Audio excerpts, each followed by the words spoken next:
हठ रत्नावली में 2 उपदेश हम देख चुके हैं, तृतीय उपदेश शुरू कर रहे हैं। तृतीय उपदेश की शुरुआत हो रही है, कहते हैं अष्टांग योग को हम शुरू करते हैं। लेकिन ये देखिए यहाँ मैंने खाली छोड़ा हुआ है।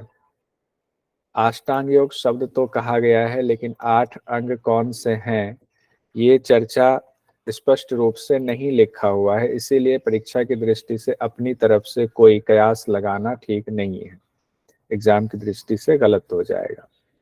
इसीलिए अष्टांग योग कह तो रहे हैं श्रीनिवास भट्ट जी हठ रत्नावली के तृतीय अध्याय में, लेकिन 8 अंग कौन कौन से हैं इसकी चर्चा अलग से नहीं की गई है। इसलिए ये स्पष्ट नहीं हो पा रहा है, तो उसको अभी खाली रखा गया है। उसके बाद तृतीय उपदेश में नियम बताए गए हैं। पहले मानसिक नियम, फिर कायिक नियम। मानसिक मतलब मन से जुड़ा हुआ, कायिक नियम, काय मतलब शरीर से जुड़ा हुआ नियम बताया गया। तो मानसिक नियम पहले देख लेते हैं। कहा गया मन प्रसाद, संतोष, मौन, इंद्रिय निग्रह, एक साथ है ये दोनों। इंद्रिय निग्रह, दया, विनम्रता, ईश्वर विश्वास, आर्जव, भद्रता, क्षमा, भाव शुद्धि, अहिंसा, ब्रह्मचर्य, स्मृति और धृति। ये मानसिक नियम बताए गए हैं मन को शुद्ध करने के लिए।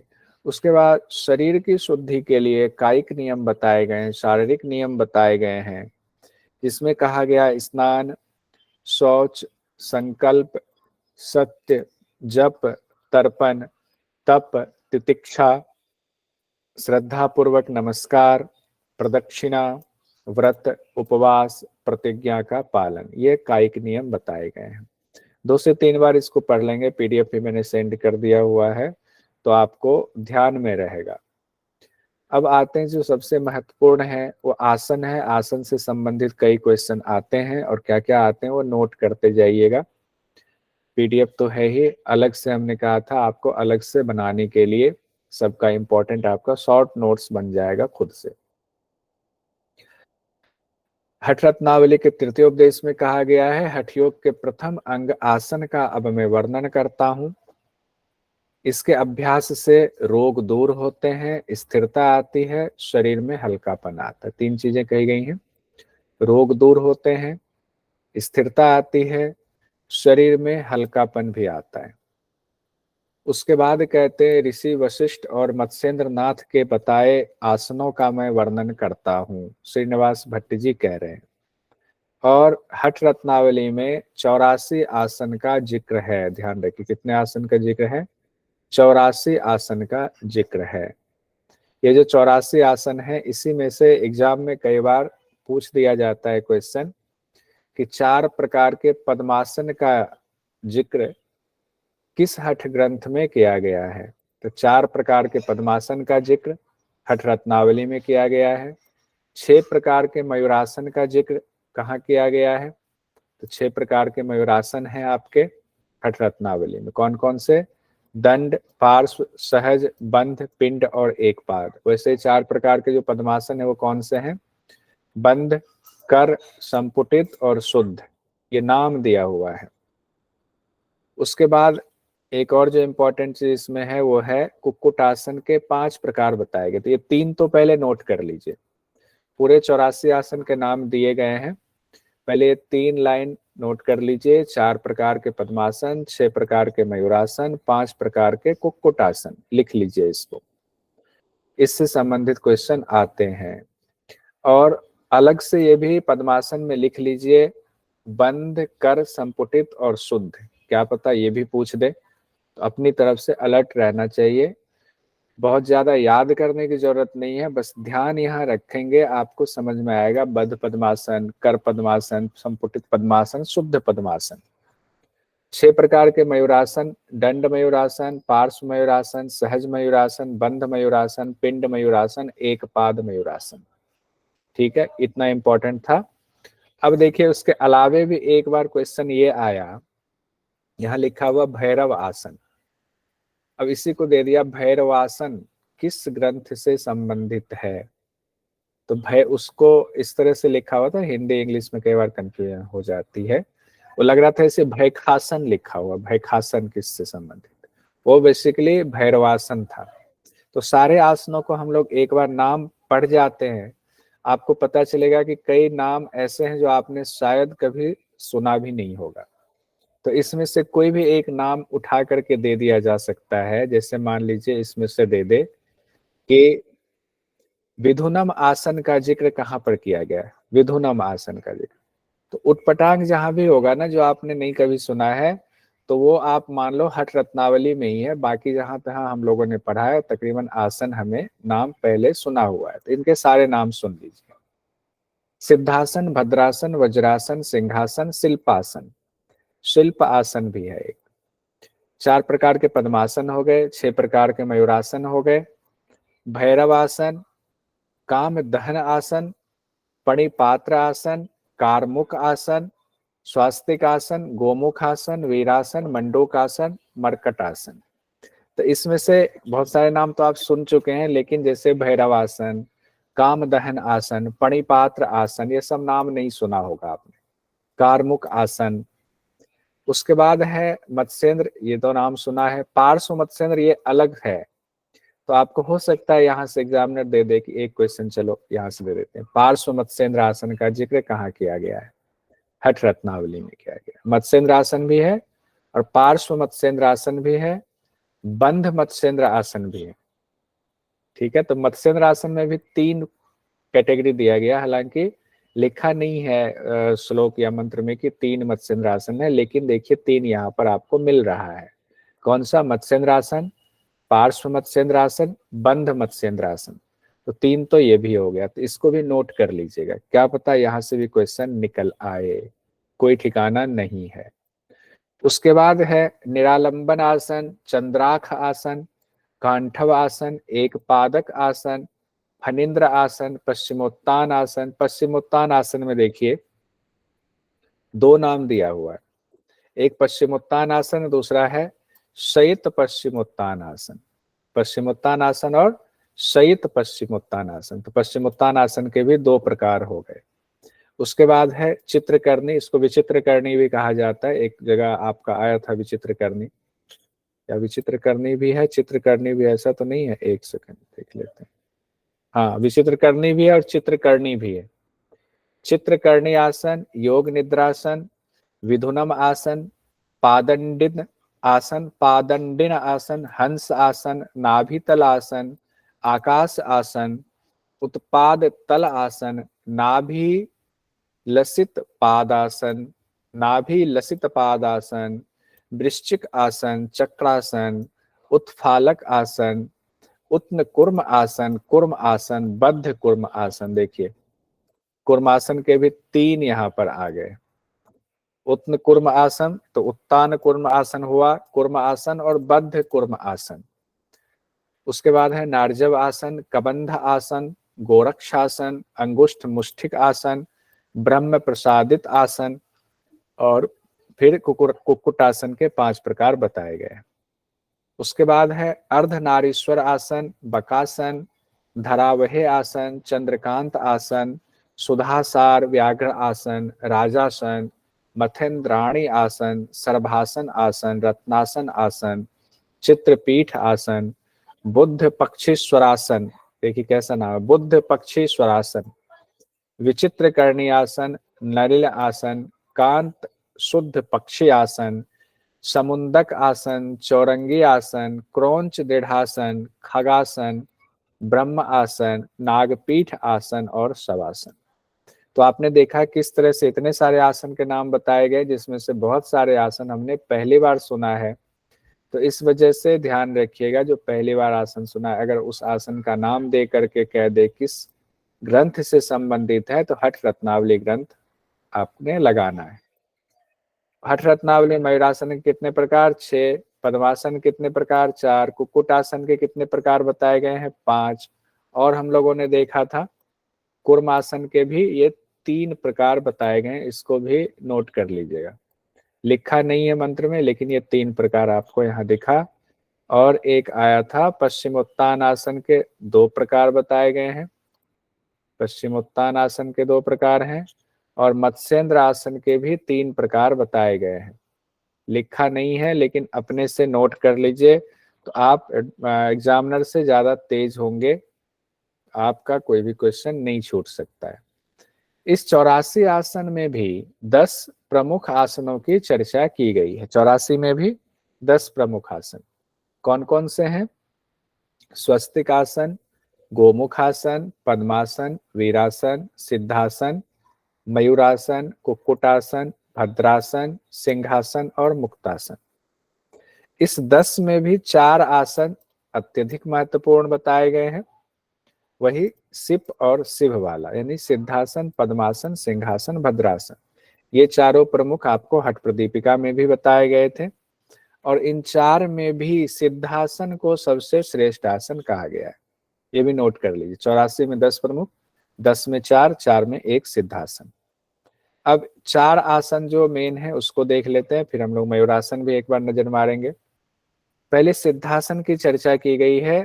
2 तरीके, जो हठ प्रदीपिका में भी 2 मत बताया गया था। तो एक तो शुरुआत में पहले कहते हैं, एक पांव की एड़ी को शिवनी वाली जो जगह है उसमें अच्छी तरह से लगाएंगे। शिवनी बताने की जरूरत नहीं है, हम इसके बारे में पहले पढ़ चुके हैं हठ प्रदीपिका वाले में। जिनको दिक्कत हो हठ प्रदीपिका वाला वीडियो देखे, वहां बताया गया है कि शिवनी स्थान क्या है। तो शिवनी स्थान में लगाएंगे कहाँ? एक पांव की एड़ी को। दूसरे पांव की एड़ी को क्या करेंगे? मेढ्र के ऊपर रखेंगे, यानी कि मेढ्र आपका लिंग जो है वो एक एड़ी और दूसरी एड़ी के बीच में दब गया। ठीक है। उसके बाद कहते हैं इंद्रियों को संयमित करेंगे, दृष्टि को भूमध्य में लगाएंगे, सीधा और स्थिर बैठेंगे। यह सिद्धासन है जिसका फल बताया गया मोक्ष द्वार को खोलता है। अब देखिए इसमें दूसरा जो मत बताया गया है, एक में तो हुआ आपके बाई एड़ी दाहिनी एड़ी के बीच में आपका लिंग स्थान वो दबा हुआ है। लेकिन दूसरा जो मत है जिसमें कहते हैं श्रीनिवास भट्ट जी, अन्य मत के मुताबिक बाई एड़ी को सिसन के ऊपर रखें, दाई एड़ी को उसके ऊपर, यानी सिसन, अब दोनों एड़ी एक दूसरे पर है लेकिन सिसन यानी कि लिंग स्थान जो वो नीचे है, वो बीच में दबा हुआ नहीं है। तो 2 विधि हो गई आपका। तो सिद्धासन के 3 नाम भी साथ ही कहा गया है, यहाँ भी सिद्धासन के 3 नाम बताए गए हैं। और ये कहते हुए यहाँ सिद्धासन के 3 और नाम बताए गए हैं कि जिन्होंने अन्य मत बताया हुआ है उन लोगों ने, उन गुरुओं ने 3 और नाम दिए हैं। कौन सा? वज्रासन, मुक्तासन और गुप्तासन। किसके? सिद्धासन के। तो इस तरह सिद्धासन के 4 नाम हो गए, एक सिद्धासन खुद में और 3 नाम वज्रासन, मुक्तासन, गुप्तासन। अब यहाँ पर एक चीज और कहा गया है जो बाकी ग्रंथों में भी कहीं कहीं पर आता है और हठ प्रदीपिका में भी आया है। योग में सफलता किसे मिलती है? ब्रह्मचारी, मिताहारी, त्यागी और योग परायण। क्या? ब्रह्मचारी, मिताहारी, त्यागी और योग परायण को 1 साल में सफलता मिल जाती है। ठीक है। उसके बाद कहा गया है, ये भी नोट कर लीजिएगा चारों पॉइंट के साथ, ब्रह्मचारी, मिताहारी, त्यागी, योग परायण कई बार एग्जाम में आ चुका है। इसीलिए कितने साल में सफलता मिलती है? 1 साल में। सिद्धासन के समान कोई आसन नहीं, सिद्धासन सर्वश्रेष्ठ आसन।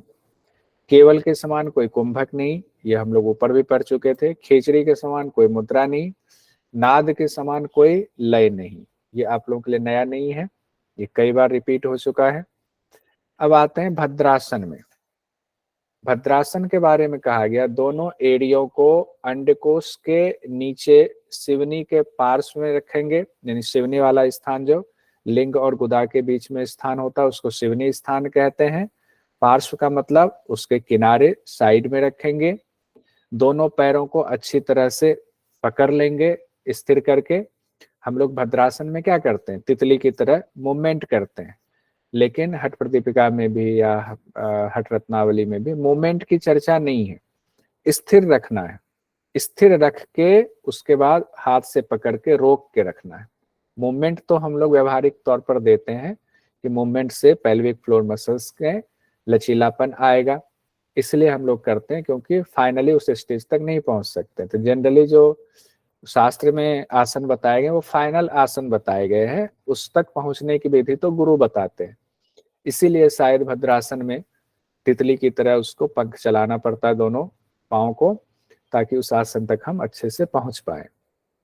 उसके बाद भद्रासन में कहा गया है यह आसन सभी रोगों का नाश करती है। कौन? भद्रासन।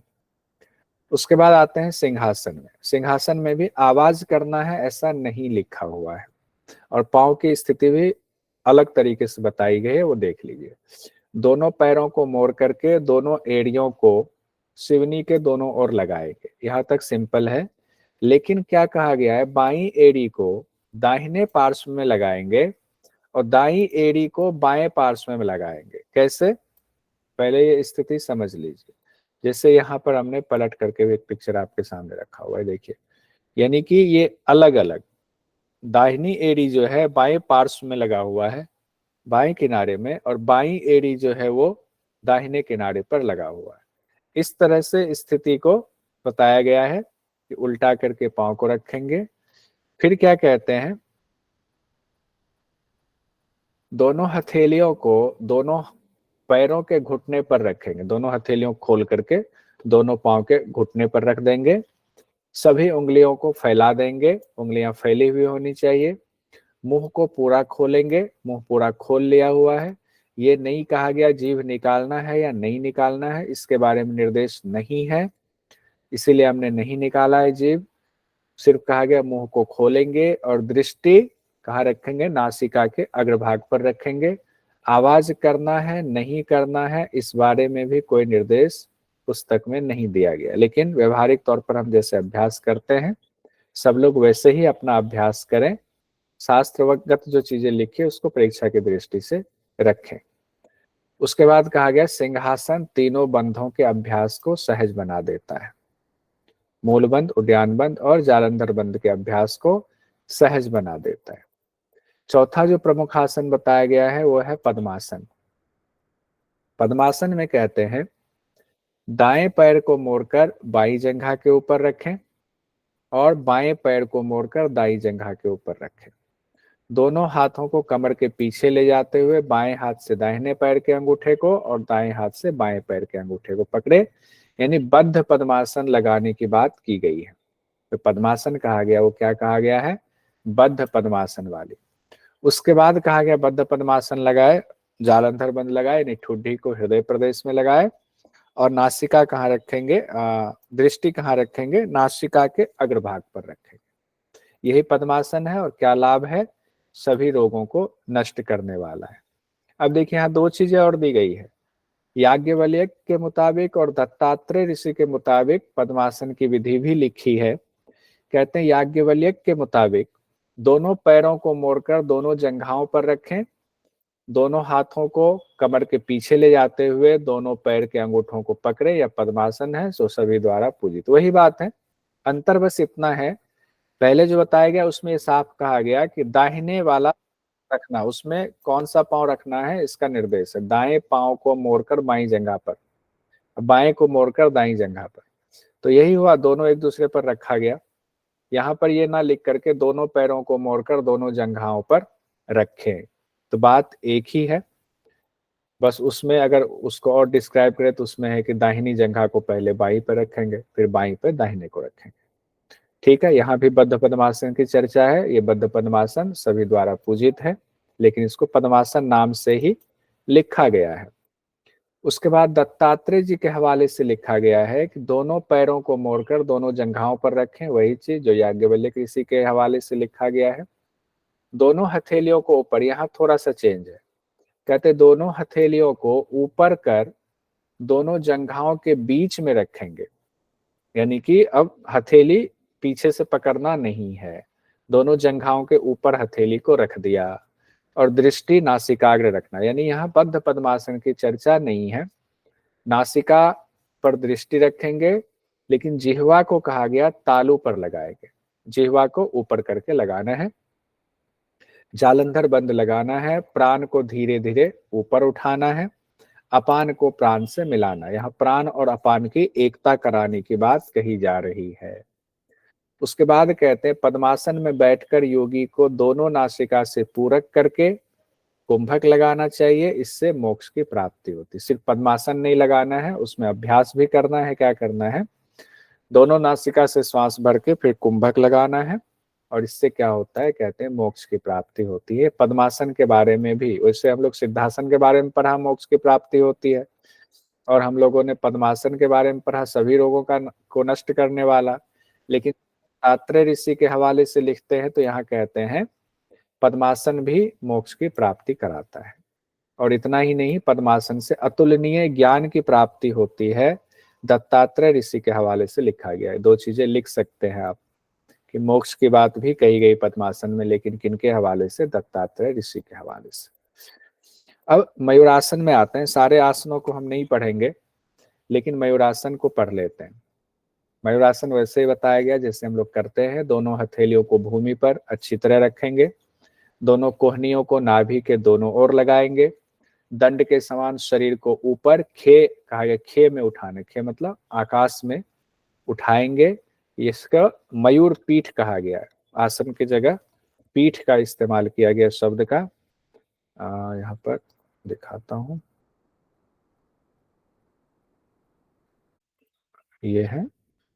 इस तरीके से आसन लगाना है, आकाश में उठा दिया है, दोनों कोहनी पेट की नाभि के दोनों तरफ लगा हुआ है, और देखिए दोनों पांव खे मतलब आकाश में उठा हुआ है। अब कहते हैं यह मयूर पीठ है।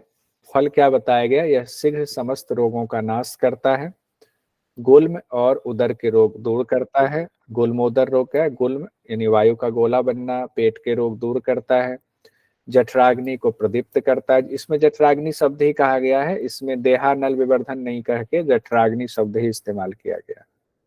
कालकूटम शब्द का इस्तेमाल किया गया, यानी कि कहते हैं विषाक्त भोजन को भी पचा लेता है, जिनकी सिद्धि हो जाती है किसमें, मयूरासन में। अब इसमें महत्वपूर्ण क्या बताया गया है, कहते जब मयूरासन को दंड की तरह किया जाता है, दंड मयूरासन है, ये हुआ दंड मयूरासन। और कहा गया जब दोनों ओर से अभ्यास अलग अलग किया जाए, एक हाथ पर करते हैं अगर मान लीजिए किया जाए, तो हुआ वो पार्श्व मतलब अलग अलग, पार्श्व मतलब एक तरफ से, एक किनारे से फिर दूसरे किनारे से, उसको पार्श्व मयूरासन कहा गया। जब पद्मासन में किया जाता है, ये नाम बिल्कुल अलग है, हम लोग पद्म मयूर आसन कहते हैं, लेकिन यहाँ कहा गया बद्ध के की, बद्ध के की, ध्यान रखिएगा ये शब्द इस्तेमाल किया गया, बद्ध के की, यानी बद्ध के की शब्द का इस्तेमाल किस संदर्भ में किया गया, अगर आपके सामने ये आ जाए तो पद्मासन में जब मयूरासन लगाया जाता है उसके लिए बद्ध केकी शब्द का इस्तेमाल किया गया है। ठीक है, इसको नोट कर लीजिएगा, बद्ध केकी। इस बार हमने अलग अलग शब्द जहां भी है सबको लिया है, क्योंकि एग्जामिनर का कोई ठिकाना नहीं, कहाँ से वो अंदर से क्वेश्चन पूछ दे और आपको लगेगा ये तो हमने पढ़ा ही नहीं था। उसके बाद कहा गया पिंड मयूरासन। एक पैर को सामने फैलाना है, दूसरे पैर को मयूर की तरह रखना है, यह पिंड मयूरासन है। एक पैर सामने कर देना है। उसके बाद एक पाद मयूरासन में देखिए क्या कहा गया, एक पाद मयूरासन का अर्थ नहीं कि एक ही पांव से कर रहे हैं, दूसरे पांव की स्थिति अलग होगी। एक पैर को बाहर फैलाए, दूसरे पैर को गर्दन के ऊपर रखें। देखिए एक पैर तो बाहर रहेगा, दूसरा पैर क्या होगा, गर्दन के ऊपर रखेंगे, यह एक पाद मयूरासन है, एक पाद मयूरासन। ठीक है, अब एक शब्द विचित्र करनी का आया हुआ है, इसलिए इसको भी हमने लिख दिया है। विचित्र करनी में है शयित पश्चिमोत्तान आसन की स्थिति में, शयित देखिए पश्चिमोत्तान हमने कहा था ना, दो के कहा गया है, पश्चिमोत्तान एक शयित पश्चिमोत्तान। तो विचित्र करनी जो आसन लगाना है उसमें शयित पश्चिमोत्तान आसन की पहले स्थिति में आएंगे, दोनों हाथों को प्रसारित करेंगे, पैरों को दंड के समान सीधा रखेंगे, यह विचित्र करनी आसन है। तो शयित पश्चिमोत्तान क्या हुआ, सो जाना, अभी तो सीधा करना है आगे की तरफ और पीठ के बल करके पूरा जब लगा जाए तो शयित पश्चिमोत्तान होगा। उसमें दोनों हाथ को प्रसारित कर देंगे, दोनों पैर को दंड के समान सीधा रखेंगे ही रखेंगे, यह विचित्र करनी आसन है। ये जानबूझ करके हमने रखा क्योंकि इसको लेकर के कंफ्यूजन ना हो जाए। अब ये बहुत इंपॉर्टेंट है, इसलिए हमने यहाँ इंपॉर्टेंट का मार्क भी लगा दिया हुआ है। आसन से क्या होता है, कहा गया पहले तो आसन से कहा गया था कि रोग तो दूर होते ही, शरीर स्थिर भी होता है और शरीर हल्का भी होता है। ये देखिए ऊपर में कहा गया है, इसको फिर से दिखा रहा हूं। यहाँ कहा गया कि रोग दूर होते हैं, स्थिरता आती है, शरीर में हल्कापन रहता है। ये 3 बातें कही गई हैं। अब जब आगे कहते हैं कि आसन से रोग दूर होता है, एक ही मंत्र में 3 चीजें कही गई हैं। प्राणायाम से सभी पाप दूर होते हैं, प्रत्याहार से मानसिक विकार दूर होता है। तो ये तीनों जरूर नोट कर लीजिए। इसमें से आसन से रोग दूर होते हैं तो बहुत सिंपल है, कॉमन है। लेकिन ये 2 जो है ना, ये बहुत अलग सा है, तो इसको इम्पोर्टेंट नोट कर लीजिए। प्राणायाम से सभी पाप दूर होते हैं, एक जगह कह दिया गया है हठ रत्नावली में, तो लिख लीजिए कि हठ रत्नावली के तृतीय उपदेश में कहा गया है प्राणायाम से सभी पाप दूर होते हैं। उसके बाद लिख लीजिए प्रत्याहार से मानसिक विकार दूर होता है। प्रत्याहार से, प्रत्याहार वैसे है भी किससे संबंधित, इंद्रियों को कंट्रोल में करना, तो मानसिक है, लेकिन लिख लीजिए कहीं ना कहीं, नोट करेंगे तो ध्यान रहेगा, क्या पता यहाँ से क्वेश्चन आ जाए। उसके बाद प्राणायाम की चर्चा भी यहाँ की गई है। प्राणायाम का अभ्यास क्यों करना चाहिए बताया गया है। कहते हैं आसन के बाद प्राणायाम का अभ्यास करें हठ रत्नावली में। क्यों? क्योंकि कहा गया चले वाते चलम चित्तम निश्चले निश्चलम भवेत। क्योंकि वायु चलेगी तो चित्त भी जो है आपका चंचल होगा, जब वायु चल रही है। और जब वायु को आपने रोक लिया तो चित्त भी निश्चल हो जाता है, वो भी स्थिर हो जाता है। तो वायु स्थिर नहीं तो चित्त भी स्थिर नहीं, और जब वायु स्थिर होगी तो चित्त भी स्थिर होगा। तो चित्त को स्थिर करने के लिए प्राणायाम का अभ्यास करना चाहिए। उसके बाद कहा गया है, कहते हैं जब तक शरीर में वायु है तब तक जीवन है, वायु शरीर से समाप्त हो गया तो मृत्यु तय है, इसीलिए श्वास पर आपका नियंत्रण होना ही चाहिए। ऐसा कहा गया है हठ प्रदीपिका में भी, हठ रत्नावली में भी। तो कहते हैं श्वास का निर्बाध संचरण हो, श्वास सुषुम्ना में ठीक से प्रवाहित हो, हर जगह बात यही है। इड़ा पिंगला तो सबका चलता है, लेकिन आपको अगर मृत्यु को लंबा खींचना है, जीवन लंबा बनाना है, मृत्यु पर विजय प्राप्त करनी है, तो क्या करना पड़ेगा, कुंडलिनी जागरण करनी पड़ेगी और सुषुम्ना में प्राण को प्रवाहित करना पड़ेगा। और सुषुम्ना में प्राण प्रवाहित तभी हो सकता है जब आपके नाड़ियों की शुद्धि हो, शरीर में जो नाड़ियां हैं उसमें मल ना हो, तभी सुषुम्ना में प्राण प्रवाहित होगा। और सुषुम्ना में प्राण प्रवाहित होगा तो क्या होगा, चित्त स्थिर होगा, और चित्त का, मन का स्थिर होना उन्मनी भाव कहा गया है। ये हम लोगों ने कल पढ़ा था, उन्मनी भाव किसको कहते हैं। सुषुम्ना में प्राण प्रवाहित होना, उससे क्या होता है, चित्त स्थिर होता है, चित्त स्थिर होता है तो उन्मनी भाव उत्पन्न होता है, उस स्थिति को उन्मनी भाव, उन्मनी अवस्था कहा गया है। आगे रत्नावली में भी कहा गया है कि ब्रह्मा आदि देवता भी अपने मृत्यु के भय से प्राणायाम का अभ्यास करते रहते हैं। उसके बाद जो अब इम्पोर्टेंट है कि सिद्धासन में, बद्ध पद्मासन में या स्वस्तिक आसन में करना चाहिए। किसको, सिद्धासन में, बद्ध पद्मासन में या स्वस्तिक आसन में प्राणायाम का अभ्यास करना चाहिए। और कहाँ करना चाहिए, समतल भूमि पर करना चाहिए। इस दौरान शरीर को सीधा रखना है, शरीर कमर झुकी हुई ना हो, कमर गर्दन सीधी रखनी है। तो कौन से 3 आसन, सिद्धासन, बद्ध पद्मासन, स्वस्तिक आसन। यहां से भी क्वेश्चन आ सकता है, इसको नोट कर लीजिए। उसके बाद नाड़ी शोधन की विधि बताई गई है कि नाड़ी शोधन की विधि देख लीजिए, नाड़ी शुद्धि के लिए, या प्राणायाम की विधि का वर्णन कह लीजिए नाड़ी की शुद्धि के लिए। कहते हैं पद्मासन में स्थित हो जाए। ऊपर बद्ध पद्मासन कहा गया, क्यों, क्योंकि जब पद्मासन की चर्चा आ रही थी तो वहां पर बद्ध पद्मासन का ही जिक्र था, तो इसीलिए यहाँ बद्ध पद्मासन ही कहा गया, इसमें कंफ्यूज नहीं होंगे। तो पद्मासन में स्थित योगी को पहले चंद्र नाड़ी से, देखिए बिल्कुल अलग सा है, शुरुआत में थोड़ा अलग बताया गया, तो इसको बहुत गौर से देखिए। पहले चंद्र नाड़ी से, यानी कि इड़ा नाड़ी से पहले श्वास करें, लेंगे, पूरक करेंगे, फिर सूर्य नाड़ी से भी पूरक करेंगे,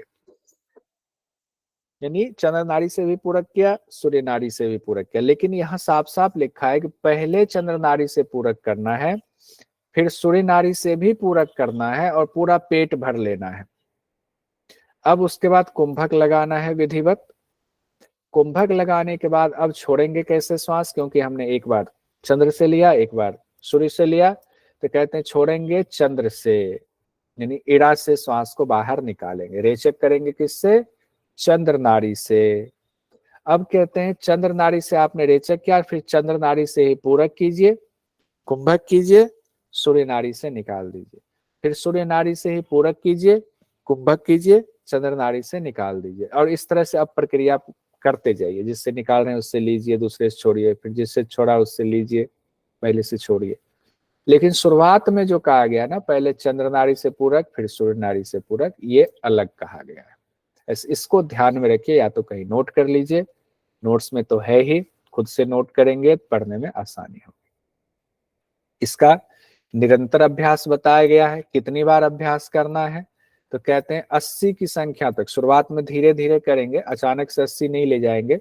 शुरुआत में अपनी क्षमता अनुसार, फिर रोज रोज करते जाएंगे, क्षमता बढ़ जाएगी। मैक्सिमम कितना बताया गया है? अभ्यास 80 बार तक ले जाना है। और दिन में कितनी बार करना है? तो 4 बार कहा गया है। सुबह, दोपहर, शाम और अर्धरात्रि को करेंगे। और कितने महीने में नाड़ियों की शुद्धि हो जाएगी इस तरह से? तो कहते हैं 3 महीने में आपकी नाड़ियां मल रहित हो जाएंगी।